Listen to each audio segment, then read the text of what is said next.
Project Inform's community-based trials with the experimental drug Compound Q inspired AIDS activists around the country, including the hunger strikers of LA's Coalition for Compassion. The result has been a new awareness of the AIDS issue in Washington, evidenced by the presence of a federal AIDS commissioner in the audience.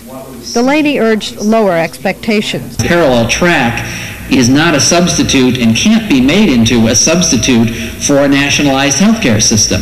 And I think there is probably some tendency on our part to want it to be that. We want it to be the method that's going to provide treatment for the underprivileged. I don't think it's ever going to be that. Delaney also listed the government's reasons why the drug DDI, which many believe to be an effective alternative to AZT, has not been made available as promised.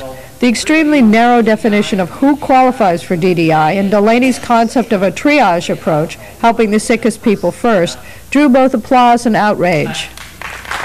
I would feel it would be a terrible mistake if we insisted that we serve everybody or we serve no one.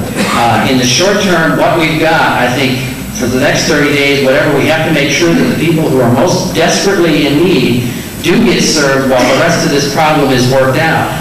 Now, the only other problem in all of this is there's an assumption here that DDI is the solution, and that is not a fact. We don't know that. Delaney was joined by Project Inform's medical director, Larry Waits, to describe their approach to Compound Q. They also warned against self-medication. You say it's not like herbal tea. Oh, yeah. No, absolutely. Compound Q, because it's viewed as having this root in Chinese or herbal medicine, a lot of people assume that it's, therefore must be a totally non-toxic drug, and that's not the case.